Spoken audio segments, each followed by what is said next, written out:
Fiquei pensando assim puxa, durante o ano, a ideia inicial desse vídeo era a gente, puxa, os trechos que vocês leram, trechos que marcaram e vocês querem revisitar.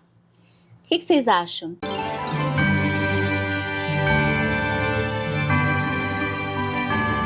Eu trouxe alguns, porque senão ia ficar tão grande, eu tô com dificuldade de tempo, mas ano que vem a gente começa uma série, ano que vem a gente vai aprimorando, ok? Vamos lá? Então eu vou falar alguns livros, não necessariamente esses são as melhores leituras que eu fiz em 2024, tá? Vamos lá, sem ansiedade, porque as melhores leituras de 2024 ainda vai sair esse vídeo em 2025, ok? Só que vamos falar, eu vou trazer aqui alguns livros que, poxa, tem umas partes que vale a pena que vocês conhecerem. Eu começo com Cartas a um Jovem Poeta, de Rainer Maria Rilke. Tem um trecho belíssimo que o Rilke fala: obras de arte são uma infinita solidão, e nada as torna tão pouco acessíveis quanto a crítica. Só o amor pode captá-las e sustentá-las, e pode ser justo com elas. A cada vez, dê razão a si próprio e ao seu sentimento em relação a cada debate, discussão, prefácio. Mas se o senhor estiver errado, o crescimento natural de sua vida interior o levará lentamente e, do devido tempo, a outros conhecimentos. Deixe que os seus julgamentos se desenvolvam de modo próprio, silencioso, sem interrupções, o que, como todo progresso, precisa vir de dentro, da profundidade, não podendo ser pressionado nem acelerado. Não há competição com o tempo. Nenhum ano vale, e 10 anos não são nada. Ser artista significa não calcular nem contar, amadurecer como a árvore que não apressa suas seivas e tranquilamente permanece de pé nas tempestades da primavera, sem medo de que depois não venha o verão. Ele virá. Mas ele apenas chegará até os que têm paciência, que ali estão como se a eternidade estivesse diante deles. Tão despreocupadamente silenciosa e ampla, aprendendo isso diariamente, aprendo sobre dores, às quais sou grato. Paciência é tudo. Olha, eu confesso que no primeiro livro já teria outras coisas para ler aqui para vocês. Um livro que não deu para eu falar muito dele, O Leopardo, do Lampedusa. Esse é um livro que ele não teve esse impacto tão avassalador em mim, mas ele tem uma parte que eu acho que acaba sendo a ideia principal, o tema principal de toda a história. Temos aqui uma aristocracia em decadência. E aí, como é que vai sobreviver? O que esse povo vai fazer? Porque eles não querem se misturar com a burguesia. Você está louco, meu filho? Meter-se com aquela gente? São todos mafiosos e trapaceiros. Um falconere deve permanecer conosco pelo rei. Os olhos voltaram a sorrir. Pelo rei, com certeza. Mas por qual rei? O rapaz teve uma de suas crises de seriedade que o tornaram impenetrável e adorável. Se não nos envolvermos nisso, os outros implantam a república. Se quisermos que tudo continue como está, é preciso que tudo mude. Fui claro? Abraçou o tio um tanto convicto. A história, o Leopardo é um pouco isso, são situações políticas em que organizações sistêmicas, para que elas não caiam, elas precisam mudar um pouquinho a forma de pensar, mas no final das contas, para nós, seres humanos normais, tudo vai continuar como está. Então esse livro ele trata de uma temática que nos acompanha em diversas, não só aqui da Itália, que é onde se passa essa história, mas nos acompanha aqui no Brasil um pouco isso, né? Quando a gente sai da monarquia para a república, tem o famoso, a parte do Machado de Assis, qual é o Quincas Borba, o livro, o romance, em que você troca ali o nome da padaria, porque nada muda, né? Você muda o regime, parece que aconteceu a mudança. É bom a gente prestar atenção se realmente alguma coisa mudou. Esse ano foi o ano que eu li As Meditações do Marco Aurélio. É um livro muito gostoso pra gente ler. Olha, uma dica, que se você gosta de ler antes de dormir, é uma bela pedida, porque ele tem um estilo conselhos. O Marco Aurélio faz anotações para ele mesmo, né? Faz anotações de, sabe, de aprendizados. Eu gosto muito desse começo do livro 5, ó. Ao romper a aurora, quando despertar é para ti difícil, põe à tua disposição a ideia de que despertas para realizar a obra de um ser humano. Será o caso de manter o mau humor quando sei que vou fazer aquilo para o que nasci em função do que fui instalado no mundo? Ou será que fui feito para ficar deitado e me conservar aquecido sobre as cobertas? Gente, isso aqui é a minha cara de manhã quando eu vou pra ginástica, acordando às 5 da manhã. Hoje eu já não preciso ficar lendo isso. Não que eu lesse, tá, gente? Mas é muito, né? Aquilo da força pra sair quando tá difícil. Mas isso é agradável. Então, o objetivo de teres nascido foi proporcionar-te prazer. É tudo, a gente vive só pelo prazer. Em uma palavra, não foi para a ação ou para a atividade, mas para a passividade? Entretanto, é preciso também repousar. Reconheço que sim, a natureza, contudo, determinou uma medida para isso, como certamente o fez com relação ao comer e ao beber. Eu não resisto, gente, eu vou ler uma outra aqui, ó. Tem várias para a gente marcar.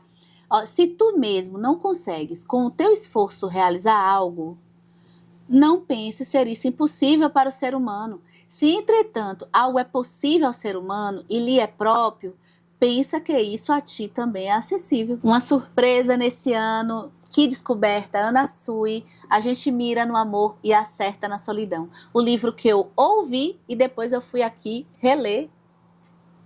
ler pela primeira vez, né? Mas já entendendo o assunto. E, poxa, Ana Sui tem uma sacada, né? Que aqui qualquer coisa que eu marque, eu posso ler, tem várias marcações. O amor e a solidão, jamais, se alguém me dissesse que tem relação, eu iria entender. E ler o livro, as ideias da Ana Sui, que inclusive ela, de certa forma, faz uma espécie de tradução, porque é a tese de doutorado e de estudo dela sobre o amor. E ela faz esse texto de uma forma muito acessível, trazendo referências até na literatura. Olha aqui uma das referências que eu acho fantástica, porque eu sou apaixonada por este filme. Já assistiram Cisne Negro? Vamos ver se eu boto a foto. Ó, no filme Cisne Negro, vemos a personagem Nina sofrer justamente a falta de solidão que vive. A mãe sufoca ela. Você já assistiu esse filme, gente? Esse filme é belíssimo. É um pouco tenso, porque ele é filmado de uma forma para a gente sentir a angústia da personagem, que ela é uma bailarina ela deseja ser a bailarina principal no espetáculo do Cisne Negro, Lago dos Cisnes. E ela, já no começo do livro, ela tá sobre essa tensão que ela quer ser essa bailarina principal, ela vai conseguir, só que aí, no começo ela já consegue, isso não é spoiler, e ela, daí em diante, a pressão ainda conquistou isso, mas a pressão ainda maior, porque a que fazia a bailarina principal anterior era muito boa, sua mãe também era bailarina. Então, esse sentimento de necessidade de perfeição, sufocante, e inclusive esse balé que ela vai precisar dançar, ele envolve uma coisa que para mim me interessa muito, que é a dualidade nossa de um lado mal e um lado bom, digamos assim, um lado mais violento e um lado mais doce. E essa menina, ela é criada para ser sempre muito doce. E o coreógrafo, ele dá a chance a ela, mas ele avisa, olha, eu tô confiando em você, porque você faz o cisne branco de uma forma perfeita, mas você vai precisar trabalhar o cisne negro. Então ela que é o cisne, o lado mal, para ela interpretar, né, na dança, no espetáculo. Então é isso que é o filme todo. Esse filme é muito psicológico, né? E aí a Ana Sui vai elaborar esse filme, dentre outras coisas, e aí tem uma partezinha, ó. O cisne branco encarna a pureza da filhinha da mamãe, obediente e doce, como ela é. O cisne negro precisaria encarnar um lugar de agressividade, sexualidade, coisas que Nina não viveu. Um outro trecho, no capítulo 7, solidão versus sentimento de solidão. Pode ser diferente, gente. Titia, fale comigo, estou com medo, porque está muito escuro. E a tia respondeu, de que adianta isso? Você não pode me ver. Não faz mal, respondeu o menino. Quando a gente fala, fica mais claro. Isso aqui é um trecho do Freud conversando com uma criança de 3 anos. Esse livro é incrível.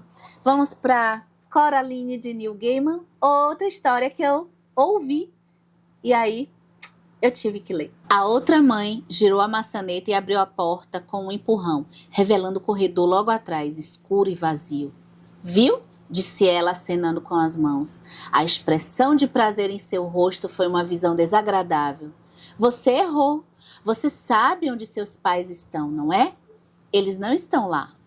Agora você vai ficar comigo para todo sempre. Não, Coraline, falou Coraline. Não vou.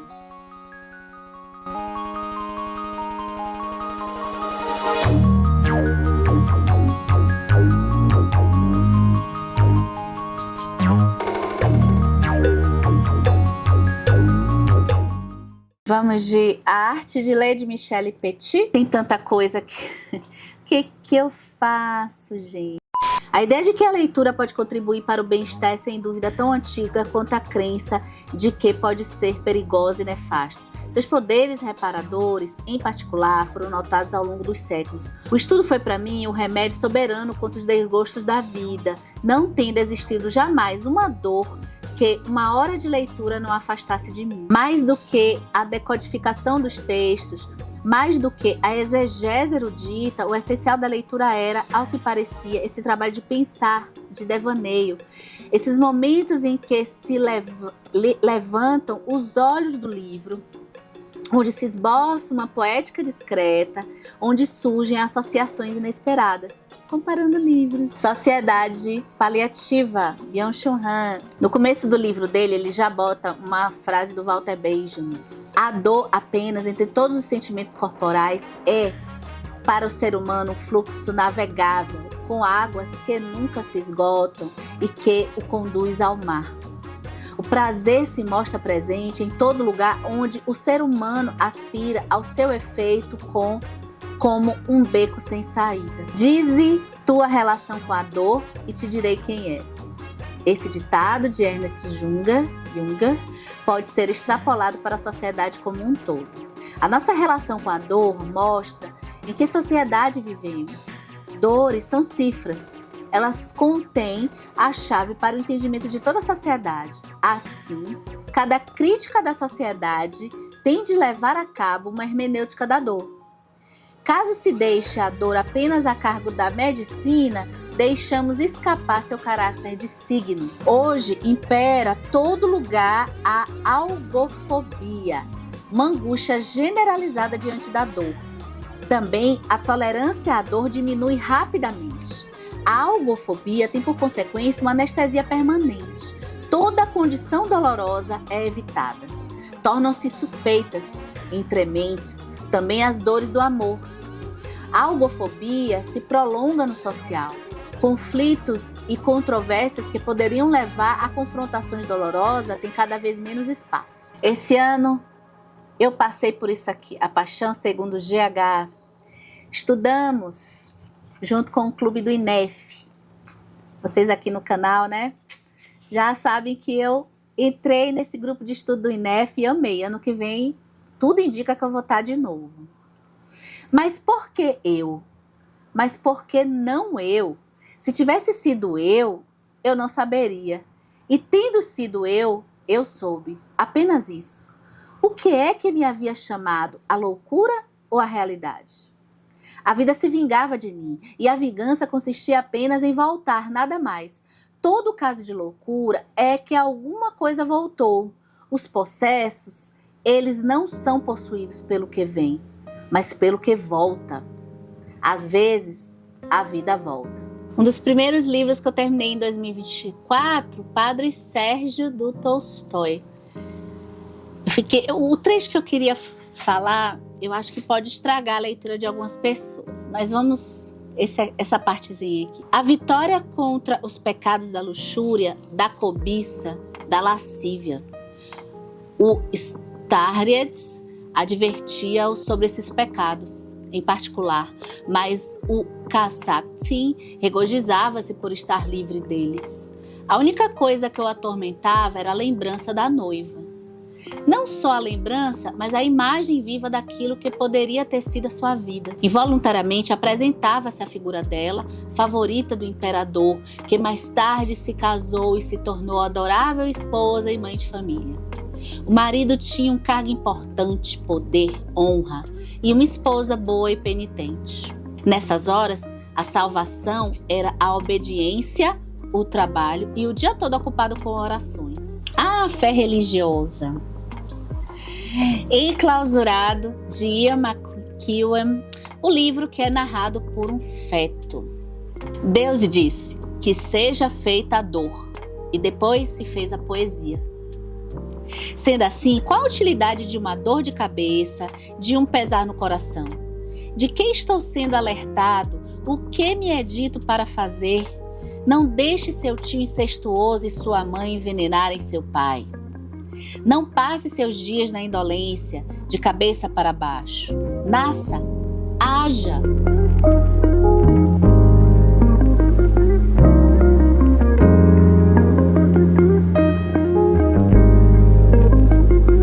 A Geração Ansiosa, de Jonathan Haidt. Pessoal, vocês viram que o Jonathan Haidt foi entrevistado no Roda Viva? Dá uma olhada no canal do Roda Viva, vocês podem assistir. Gente, isso aqui, necessário para a gente entender um pouco a pesquisa do Haidt sobre o efeito da tecnologia nas nossas vidas. Tem um capítulo aqui que foi a novidade, assim, eu não sabia por que as redes sociais prejudicam mais as meninas que os meninos. Eu já tinha ouvido um relato, foi numa entrevista, inclusive da jogadora de vôlei Virna, para o Márcio Atala, falando de saúde, de esporte, como que ela faz, ela passa a cultura do esporte para os filhos. E ela diz que com a filha é mais difícil, porque o filho, quando está na internet, ele gosta da parte mais de esportes. Então, os conteúdos acabam sendo ligados ao tema do esporte da filha, com conteúdos mais ligados à beleza e lifestyle. Ele vai descrever um caso concreto que ele estudou, ele está chamando a pessoa de Alexis, e ela ficou louca pelo Instagram. Em novembro de 2013, ela escreveu no seu diário: cheguei a 177 seguidores no Instagram. Oba, se eu estava feliz e animada com 10, isso é simplesmente incrível. No entanto, com o passar dos meses, sua saúde mental se deteriorou e ela começou a dar sinais de depressão. 5 meses depois de ter aberto o primeiro perfil no Instagram, ela faz um desenho, que é um desenho de uma menina, deixa eu mostrar aqui, é uma menina que tá se achando a pior das pessoas, né, do mundo. Olha o desenho que ela faz. Tem um aqui que eu marquei com certeza, né, dos estudos dele. O Instagram foi considerado o pior dos 5 aplicativos, seguido pelo Snapchat. O YouTube foi a única plataforma, eu digo, foi a única plataforma que recebeu uma avaliação no geral positiva nos estudos que ele faz. O YouTube, a gente ainda consegue ter uma espécie de televisão, que não é de todo, né, a parte da nossa cabeça, claro que tem todos os benefícios da leitura, mas quando a gente pega conteúdos, como se a gente estivesse assistindo uma aula, uma palestra, o YouTube a gente ainda tem uma densidade maior e a gente consegue elaborar ideias, ou seja, não tem essa coisa da recuperação, do prazer rápido que tem na foto, e quanto mais o conteúdo for mais curto, mais ele é desprovido de sentido. E ele, às vezes, traz um efeito imediato, mas é esse efeito que é o danoso pro nosso cérebro. Gente, eu tava sem óculos, né? Porque eu tinha saído aqui. Deixa eu ler melhor com óculos, que descansa mais. Olha, depois desse assunto tão pesado, vamos em Muito Barulho por Nada. Uma das coisas mais engraçadas que você pode ler se você for nessa peça do Shakespeare. Que delícia. Deixa eu ver aqui. Gente, ela é muito engraçada. Vamos lá. A dama Beatriz tem uma queixa contra ti. O cavalheiro com quem ela dançou contou-lhe que tu a caluniaste. Ah, mas ela me maltratou além da conta, mais do que um cabeça dura suportaria. Um cavalheiro que tivesse só uma última e única folha verde teria revidado. Minha própria máscara começou a criar vida, por poder xingá-la. Ela me disse pensando que eu não fosse eu, que eu era um bobo da corte, sujeito mais aborrecido que um dia de chuva incessante. Ela tem a língua afiada, cada palavra é um punhal, e fere fundo. Respirasse ela de modo tão terrível como se refere a mim, e não haveria vida ao redor dela. Ela infectaria a estrela polar. Eu não me casaria com ela, nem que seu dote fosse tudo o que Adão deixou para trás quando desobedeceu. Deseja ter-me por esposo, senhorita? Não, milord, a menos que eu pudesse ter outro para os dias da semana. Vossa graça, sois valioso demais para uso diário. Vamos de Jane Eyre, também uma das leituras que eu concluí no começo do ano. Puxa, tem uns discursos assim, sabe? Aqui, que são tão bonitos. Deixa eu ver se eu acho um. É difícil controlar o funcionamento das inclinações e modificar as tendências da natureza, mas pode ser feito, sei por experiência própria. Deus nos deu, em certa medida, o poder de criar nosso próprio destino. E quando nossas energias parecem exigir um sustento que não tem como obter, quando nossa vontade se vê atraída por um caminho que não podemos seguir, não precisamos nem morrer de fome, nem nos imobilizar no desespero. Só o que temos que fazer é buscar outro alimento para a mente, tão forte quanto a comida proibida que ela ansiava em provar, e talvez mais puro, e abrir para os pés corajosos uma estrada tão direta e ampla quanto aquela que a fortuna bloqueou diante de nós, ainda que mais acidentada. Gente, um livro que vamos conversar em 2025, com certeza, Impostora, da R.F. Kuang. E vamos conversar, gente, que é mercado editorial, o tema é apropriação cultural, mas tem mais coisa aqui, tem mais coisa. A gente vai fazer talvez uma discussão inédita aqui no YouTube para esse livro, tá? Enquanto isso, puxa vida, o que eu vou escolher pra gente? Tem várias coisas. Oi! Começa ela e sua voz vacila por um instante. Não está acostumada a comprar a briga em público. Sou sino-americana e quando li o último Front pensei, bom, me deparei com várias histórias profundamente sofridas e queria perguntar por que você acha que é legal uma autora branca, quer dizer, uma autora que não é chinesa, escrever e lucrar com esse tipo de história? Por que você acredita que é a pessoa certa para contar isso? Pessoal, só pessoas negras falam de negros, só pessoas que tiveram câncer falam de câncer? É isso? É isso mesmo? Calma, a gente conversa em 2025. Dá uma olhada se você está inscrita ou inscrito e falta um livro. Vamos terminar com chave de ouro esses melhores trechos. Não são melhores trechos, mas esses trechos marcantes das leituras de 2024, com nexos do Yuval Harari, o mesmo escritor de Sapiens, Uma Breve História da Humanidade. Me conta aqui nos comentários, antes de eu ler o trecho final aqui, me conta aqui nos comentários como é que vocês perceberam, os livros que vocês marcaram. Deixa aqui as marcações que vocês se lembram até hoje, ou que vocês anotaram e querem revisitar de vez em quando. Os dois níveis de realidade que antecederam a narração de histórias são a realidade objetiva e a realidade subjetiva. A realidade objetiva consiste em coisas como pedras, montanhas, asteroides, coisas que existem, quer tenhamos consciências delas ou não. Um asteroide se dirigindo a toda velocidade em direção ao planeta Terra, por exemplo, existe mesmo que ninguém saiba que ele está lá. E há a realidade subjetiva, coisas como dor, prazer e amor, que não estão lá fora, e sim aqui dentro. As coisas subjetivas existem em nossa percepção delas.